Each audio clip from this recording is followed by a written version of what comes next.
Interference होती है, दो सोर्स होती है। यहाँ पे ये जो स्पेस दिया हुआ है इसको बोलते हैं हम लोग स्लिट। जो स्पेस बनी हुई है दोनों के बीच की, इसको बोला जाता है स्लिट।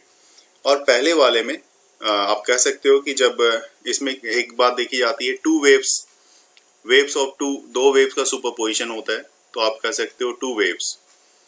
ठीक है, ये दो वेव्स जो होती हैं इसकी फ्रीक्वेंसी सेम होनी चाहिए, सेम फ्रीक्वेंसी। इंटरफेरेंस होने के लिए बिल्कुल, ठीक है ना, सेम फ्रीक्वेंसी होनी चाहिए। और नंबर 2 में जीरो या कांस्टेंट फेज डिफरेंस होना चाहिए। जीरो या कांस्टेंट, ये कंडीशन है, नहीं तो इंटरफेरेंस नहीं होगा। कांस्टेंट फेज डिफरेंस, ये भी आपके क्वेश्चंस में बहुत इंपॉर्टेंट रोल प्ले करेगा, क्योंकि इससे रिलेटेड होगा कि interference, what is the condition for just place interference on the screen. तो इसमें 2-3 को मैच करके दे सकते हैं, सेम फ्रीक्वेंसी, कांस्टेंट या कांस्टेंट फेज डिफरेंस। ठीक है, और तीसरी बात, travelling in same direction. Constant phase difference का क्या मतलब होगा सर? यहाँ पे बताता हूँ अभी। ट्रेवलिंग इन सेम डायरेक्शन, ये सेम डायरेक्शन में ट्रेवल करेगा। और फोर्थ पॉइंट जो होती है इसकी, वो ये होगी कि इंटेंसिटी जो होती है, जो इंटेंसिटी प्रोड्यूस होगी, तो intensity in the region of superposition, जो इस एरिया में सुपरपोजिशन हो रहा है, in the region of superposition,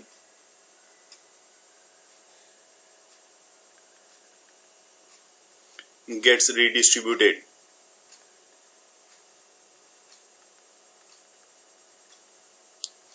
obviously ये रिडिस्ट्रीब्यूट होगी। और ऐसे केस में जो स्क्रीन आपका बनेगा, यहाँ पे अगर मैं स्क्रीन को ड्रॉ करके दिखाऊं कि यहाँ पे स्क्रीन अगर बन रहा है, तो स्क्रीन पे आपको पता है कि एक तरफ ब्लैक, मतलब डार्क और ब्राइट फ्रिंज बनना स्टार्ट हो जाएगा। ठीक है ना, तो यहाँ पे आप देख सकते हो, यहाँ पे बोल सकते हो कि ऐसे केस में ये जो बनेगा, एक तरफ इंटरफेरेंस के कारण यहाँ पे इस तरह से डार्क ब्राइट इस तरह की जो आपको मिलेगी, तो एक गैप इस तरह से मिलता जाएगा, डार्क और ब्राइट का फ्रिंज मिलता रहेगा। इनफैक्ट ये जो फ्रिंज होती है, ये फ्रिंज कुछ इस तरह से बनेगी, जो बनने का इसका पोजीशन होगा।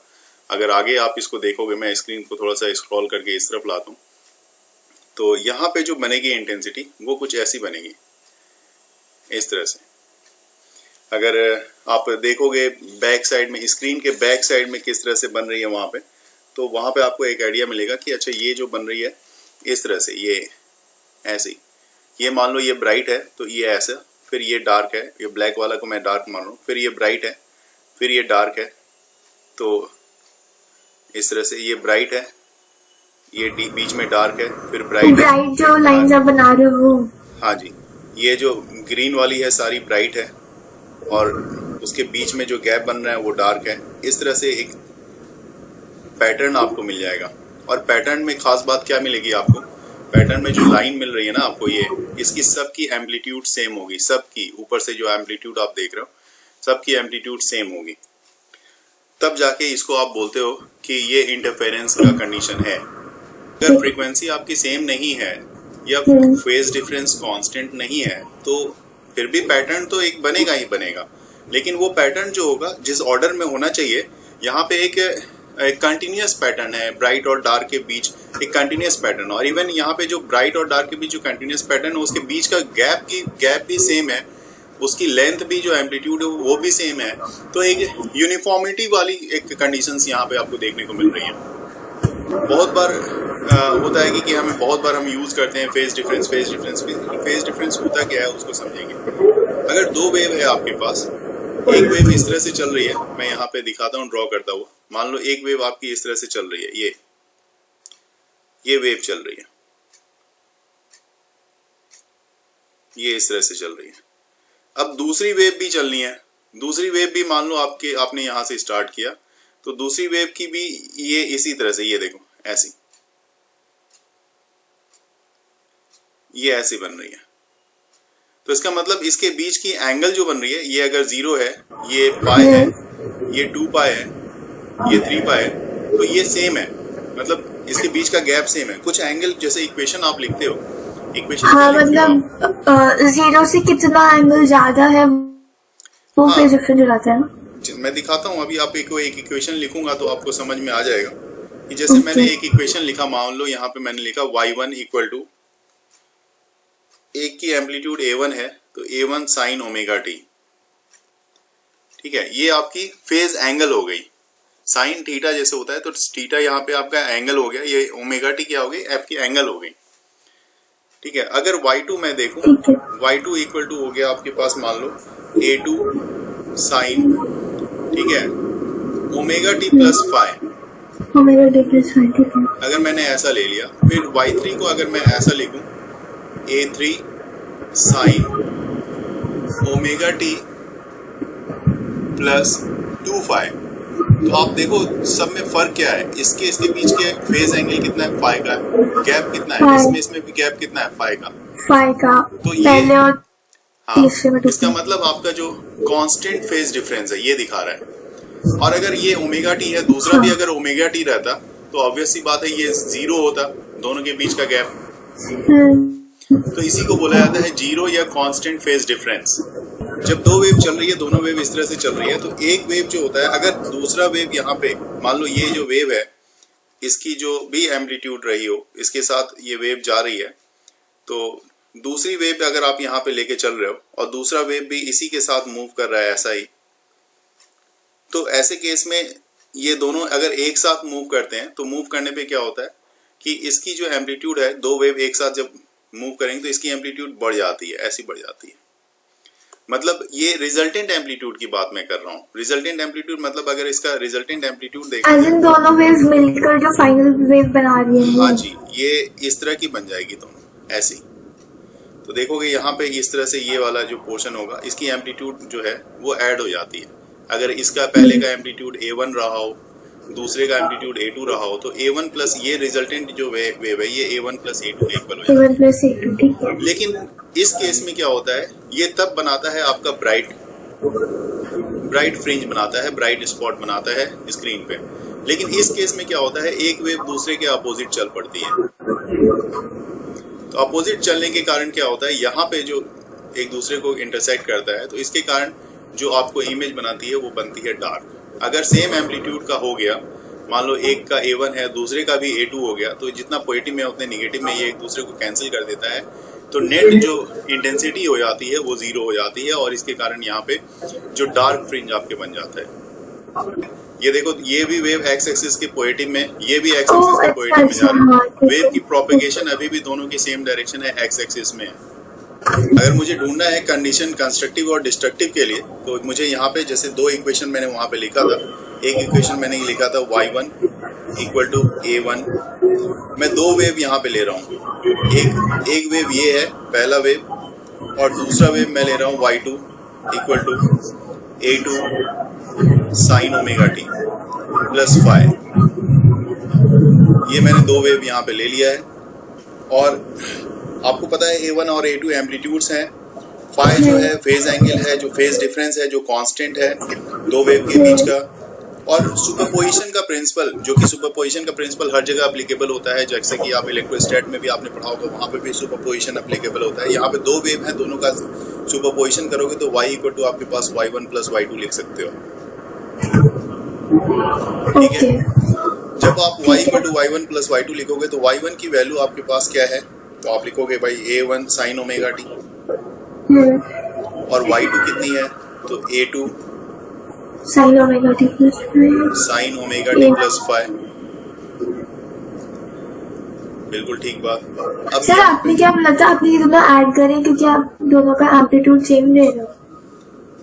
यहाँ पे ऐड, तो ये तो सुपरपोजिशन के कारण आप ऐड कर रहे हो, सुपरपोजिशन प्रिंसिपल है ना ये। सुपरपोजिशन में तो सिंपल सा आप एडिशन ही करते हो सारी चीज को। अगर तीन वेव होते तो प्लस y3 कर देते हैं आप, ओके। ठीक है। तो यहाँ पे अगर अभी तो यहाँ पे एम्पलीट्यूड भी मैं ये नहीं कह सकता सेम है, क्योंकि देखो एक की एम्पलीट्यूड आपने क्या लिया है, पहले मैंने बोला एक का एम्पलीट्यूड A1 A2 लिया, हाँ हाँ, ठीक है। तो डिफरेंट है। बाद में हम कंडीशन लेंगे कि अगर सेम होगा तो क्या होता है, वो अलग चीज है। तो अभी इसको मैं क्या लिखने जा रहा हूँ, देखो ये आपके पास मैं लिख रहा हूँ A1 sign omega T plus ये हो जाएगा आपके पास A2 साइन, और ये हो जाएगा आपके पास साइन A प्लस बी का फॉर्मूला पता है क्या? Sine A plus B, sine याद नहीं। तो यहाँ पे मैं साइन A प्लस बी का फॉर्मूला लिख रहा हूँ, आप देख लो। 2 साइन A B ऐसा। जी नहीं, sine A plus B equal to होता है sine A into cos B plus cos A into sine B। जी हाँ, cos A into sine B. Trigonometry का तो बहुत इस्तेमाल होता है। तो ये हो जाएगा A2 sine omega T into cos phi plus A2 cos omega T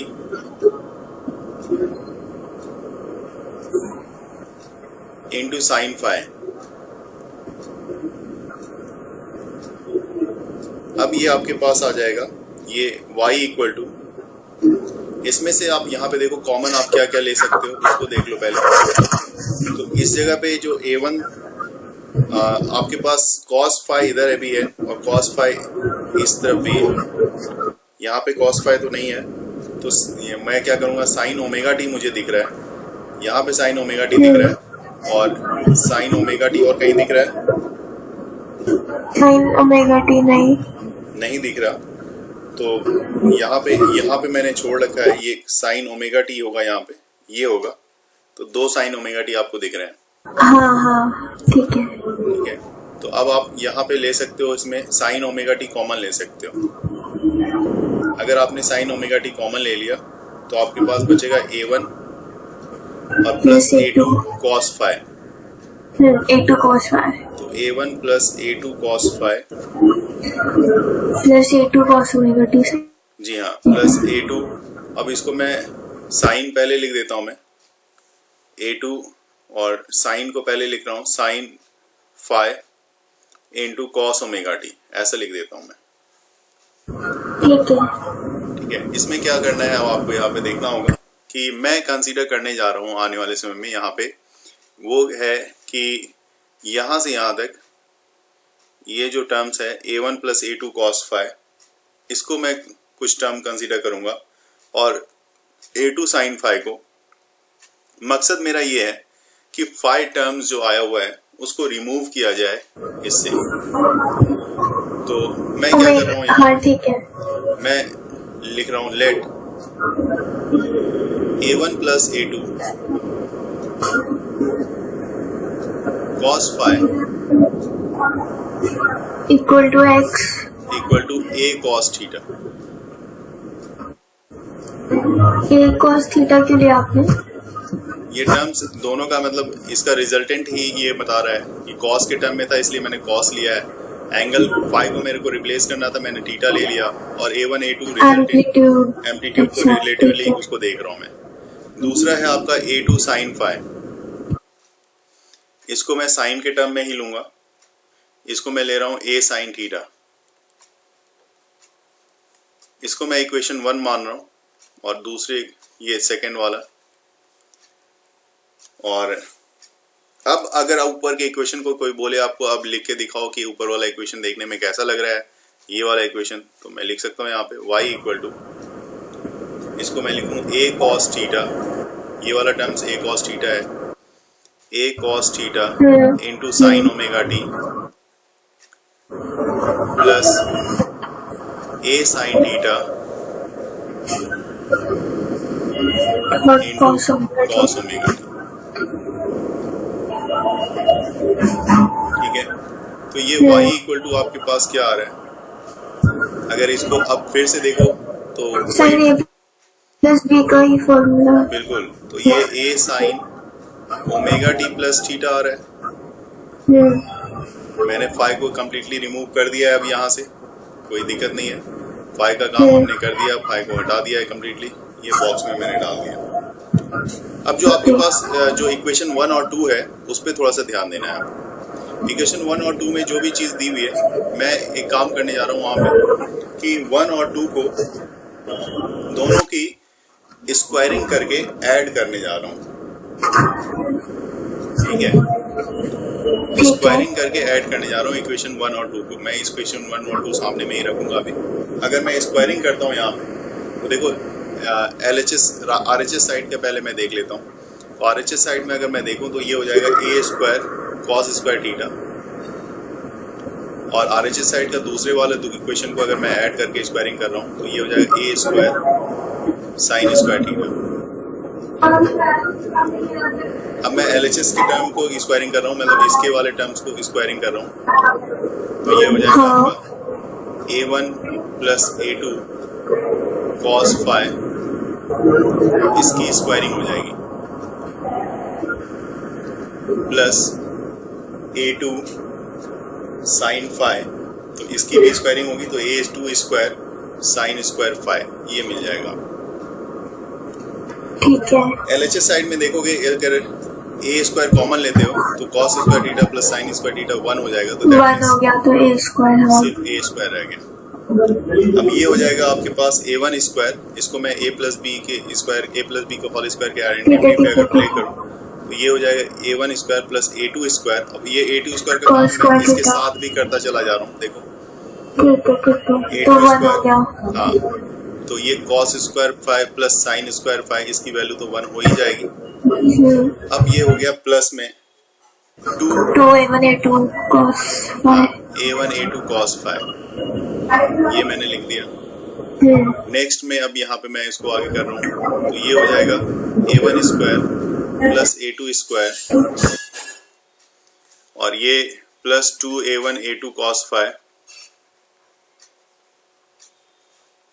और ये a स्क्वायर के इक्वल आ गया। ठीक है, लेकिन अब मैं यहाँ पे क्या करने जा रहा हूँ, आपको एक चीज आपको मैं बता दूं, इंटेंसिटी जो होती है वेव की इंटेंसिटी वो डायरेक्टली प्रोपोर्शनल होती है एम्पलीट्यूड के स्क्वायर के। हाँ सर, ये कैसे आता है? हाँ मैंने पढ़ा है, पर आता कैसे है कि इंटेंसिटी एम्पलीट्यूड के स्क्वायर के प्रोपोर्शनल है? बिल्कुल सिंपल सी बात है। देखो अभी आप अगर वेव आप इस तरह से देख रहे हो, कोई वेव चल रहा है, तो वेव की एम्पलीट्यूड जितनी बड़ी होगी उतनी ही ज्यादा इसकी इंटेंसिटी बढ़ेगी होगी। जितना एम्पलीट्यूड ज्यादा बड़ा होगा, जितना वेव का एम्पलीट्यूड जितना बड़ा होगा, अभी मैंने दो वेव को सुपरपोज करके दिखाया था। मैंने बोला था देखो a1 और a2 अगर दो वेव हैं, दोनों सुपरपोज करके इतने बड़े हो जाते हैं, तो ये इसकी एम्पलीट्यूड मैक्सिमम हो जाएगी। और वैसे केस में लाइट जो होगा, लाइट उतना ही ज्यादा होगा, लाइट की इंटेंसिटी जो होगी वो ज्यादा हो जाती है। तो फिर उस हिसाब से तो सर इंटेंसिटी एम्पलीट्यूड के प्रोपोर्शनल हुई, उसके स्क्वायर के लिए। ये ऑब्जर्व किया गया है, प्रैक्टिकली ऑब्जर्व किया गया है। जब लाइट को देखा गया तो देखा गया कि जी जब तक आपने एम्पलीट्यूड का स्क्वायर नहीं किया तब तक वो इंटेंसिटी के बराबर नहीं आई। जो एम्पलीट्यूड टर्म्स था, मान लो एम्पलीट्यूड किसी का 4 सेंटीमीटर है, किसी का 3 सेंटीमीटर है, तो 4 प्लस 3 दोनों प्लस का स्क्वायर करके देखा गया, तब जाके वो इंटेंसिटी जो दिख रही थी उसके बराबर आई। ठीक है, तो अब यहाँ पे आपको ये देखा गया, that means I directly proportional किसके हो गया, ये भी तो एम्पलीट्यूड है, तो हाँ तो ये पूरे उसके a स्क्वायर के इक्वल आ गया। तो i इक्वल टू क्या हो गया, एक कांस्टेंट टर्म लेते हो k a स्क्वायर लिख सकते हो आप। ठीक है, बाकी के लिए भी मुझे देखना होगा, बाकी के लिए मुझे देखना होगा, मतलब मैं ये कहना चाहता हूँ कि अगर मैं ये टर्म्स ऊपर में जो आपके पास ये दिया हुआ है, ये इक्वेशन जो अभी आपने निकाला है, क्यों ना मैं इसको k से मल्टीप्लाई कर दूं दोनों ही तरफ। तो मैं देखता हूँ यहाँ पे k से मल्टीप्लाई करके, दोनों तरफ मल्टीप्लाई करूंगा पहले, उसके बाद बात करते हैं क्या मिलता है। k a square this is equal to k a1 square plus k a2 square plus, इसमें आप इसको लिख सकते हो कैसे, तो 2 under root k a1 under root k a2, और ये हो जाएगा आपका cos फाइ। ठीक है। तो अब यहाँ पे आप देखो ये k a1 स्क्वायर जो है इसको आप, इसका मतलब जिस तरह से यहाँ पे आपने लिखा है कि ए स्क्वायर इक्वल टू आई लिखा है, तो ये हो जाएगा आपका I1। I1 हाँ, उसी तरह से ये वाला टर्म्स हो जाएगा आपका I2। ठीक है, तो ये जो आपने लिखा है इसको आप ऐसे लिखोगे I equal to I1 plus I2 plus 2 root I1 I2 cos phi. अच्छा ओके। ठीक है, अब इसमें कुछ टर्म्स है, पेपर में आता है कि भाई ये सब टर्म्स को आप ले आए हो, ये टर्म्स है क्या, इसको बताना होगा। तो यहाँ पे मैं बताऊं कि फाई तो आपके लिए फेज डिफरेंस है, ये तो आप अच्छे से जानते हैं। हाँ। ठीक है, और I1 और I2 जो है वो इंटेंसिटी है उसके इंडिविजुअल सोर्स की। I1 की इंटेंसिटी अलग होगी, अलग अलग सोर्स से जो इंटेंसिटी निकल रही है उसके लिए, मान लो I1 निकल रहा होगा S1 सोर्स से, I2 निकल रहा होगा S2 सोर्स से, तो अलग अलग सोर्स की इंटेंसिटीज हैं। ठीक है, ठीक है, और थर्ड टर्म आपके पास रह रहा है ये वाला under root 2 under root I1 I2, इसको बोलते हैं हाँ, इसको ये cos फाई के साथ अगर मैं ये टोटल इंटेंसिटी जो कंटेन कर रहा है थर्ड टर्म के साथ, इस पूरे को यहाँ से यहाँ तक सबको एक साथ कंबाइनली बोला जाता है इंटरफेरेंस टर्म। इंटरफेरेंस टर्म, ठीक है। अब देखना है कि मुझे कि इंटेंसिटी, ये जो इंटेंसिटी इसने दिखाई है ये कब कंस्ट्रक्टिव होगी और कब डिस्ट्रक्टिव होगी। ठीक है, बस इतनी सी चीज यहाँ पे देखनी है, बहुत ज्यादा मेहनत नहीं करना है। तो कंस्ट्रक्टिव के केस में मुझे लगता है कि अगर मैं इसकी वैल्यू को देखना चाहूँ तो मैं ये सोचता हूँ कि इसकी वैल्यू मैक्सिमम होनी चाहिए इंटेंसिटी की। ये जो वैल्यू दी हुई है हमारे पास, इसकी वैल्यू मैक्सिमम होनी चाहिए। तो मैक्सिमम कब होगा, ये कितने एंगल पे होगा मैक्सिमम? एंगल पे फोकस करेंगे। जो हमें रिजल्टेंट इंटेंसिटी मिलेगी, ठीक है, किसी भी पॉइंट पे जो रिजल्टेंट इंटेंसिटी स्क्रीन पे हमें मिलेगी, जो स्क्रीन हमने देखा था वहां पे कितने एंगल पे मिलेगी। तो आप देखो, मतलब ये टर्म्स क्या होना चाहिए, आप ये सोचो सबसे पहले कि cos थीटा की वैल्यू कहां से कहां तक लाइज करती है? 1 से -1 तक।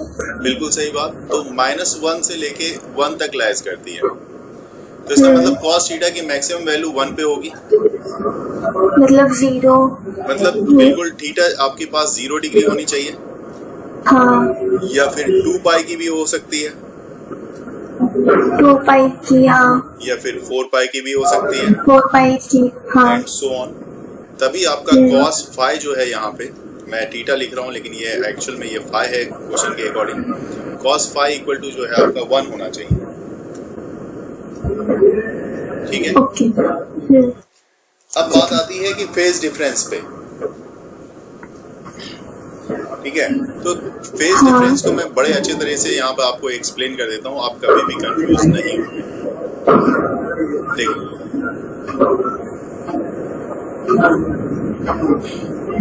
ये जो वेव है, वेव जब चल रही है तो वेव में आप क्या दिखाते हो कि जी ये ऐसा वेव चलता है और पूरा एक लैम्डा वेवलेंथ जो बनाती है, एक कंप्लीट वेव इस तरह से अगर चल रही है वेव, तो एक कंप्लीट वेवलेंथ बनाती है। यहाँ से यहाँ तक की जो वेवलेंथ होती है वो होती है, आपके ऊपर में देख सकते हो आप, ये होती है लैम्डा। और लैम्डा को ही वेवलेंथ बोलते भी हैं। तो इस पूरे लैम्डा को कवर करने में, वेवलेंथ को कवर करने में कितना एंगल जा रहा है यहाँ पे?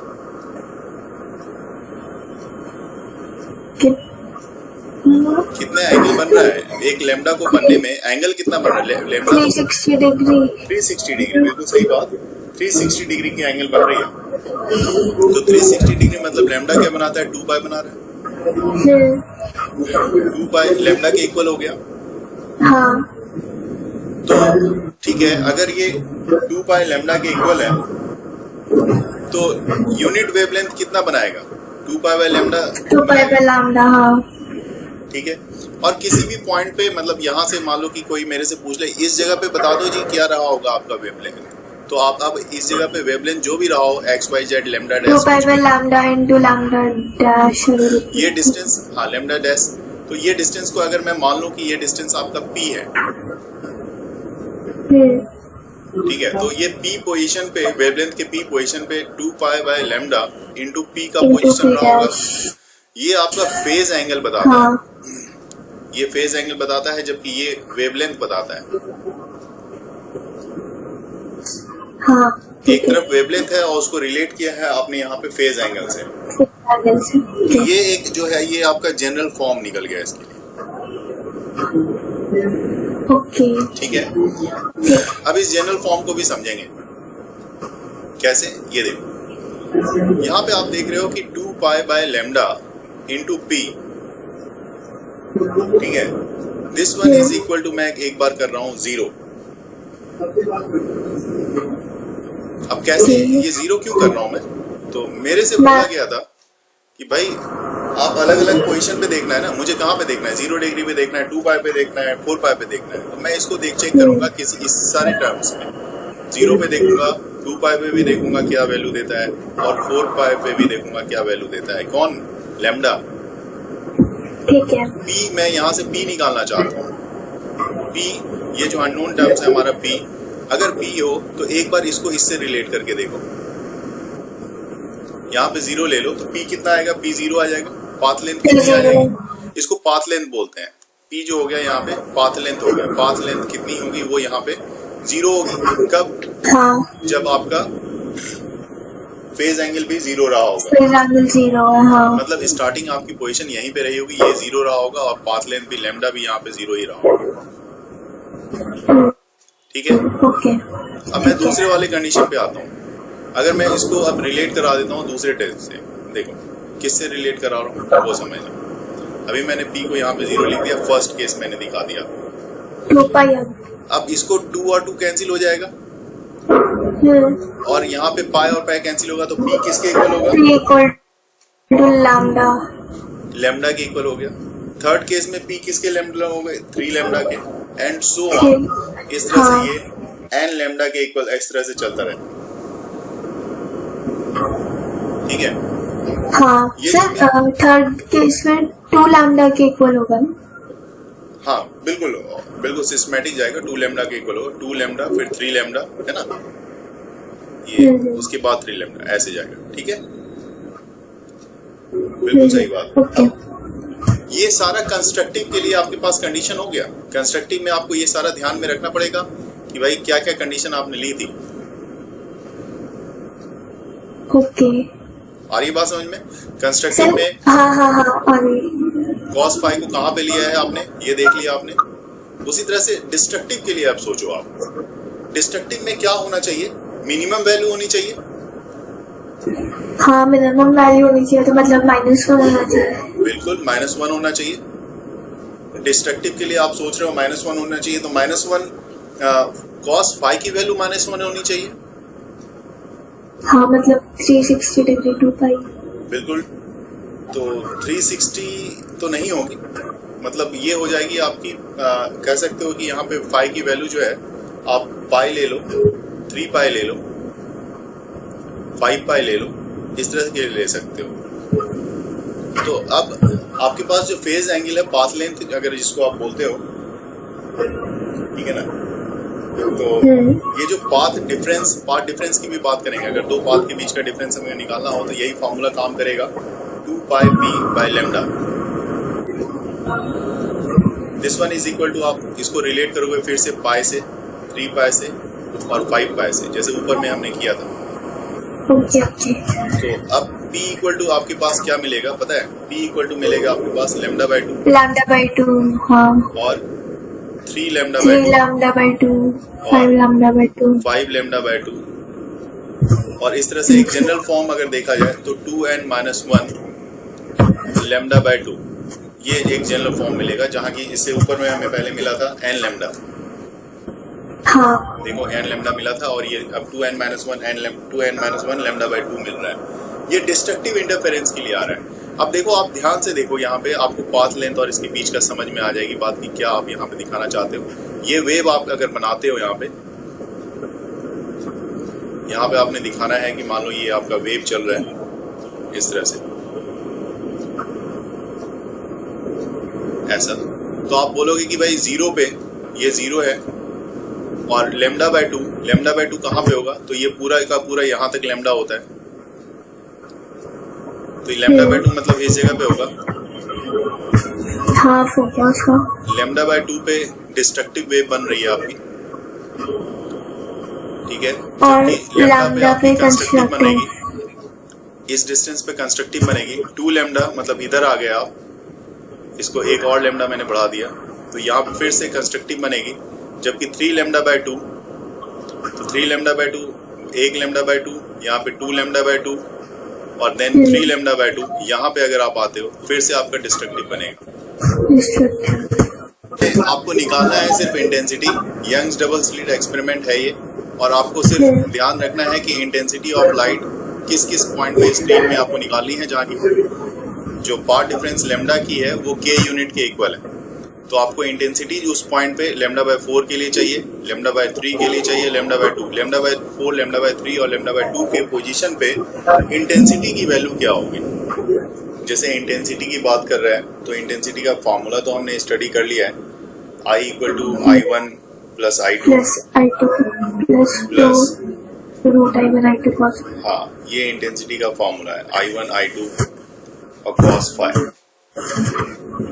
लेकिन अभी यहाँ पे जब बात हो रही है यंग्स डबल स्लिट एक्सपेरिमेंट की, तो यंग्स डबल स्लिट एक्सपेरिमेंट में यंग्स ने जो फॉर्मूला लगाया था उसमें तो I1 और I2 की जो इंटेंसिटी रही थी, I1 और I2 की जो इंटेंसिटी रही थी वो सेम रही थी, क्योंकि उसने क्या लिया था, same path difference, phase angle same थी, एम्पलीट्यूड सेम था।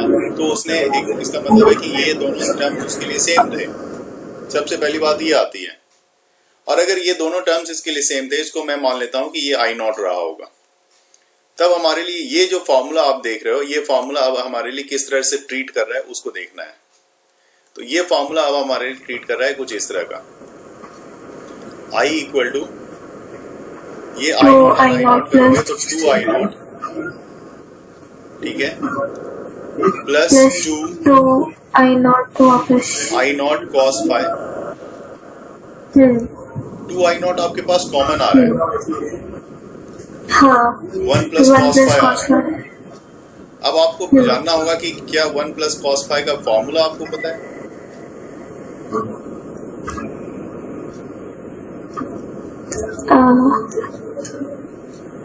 वन प्लस cos फाई का फॉर्मूला होता है 2 cos स्क्वायर फाई बाय 2। अच्छा हाँ।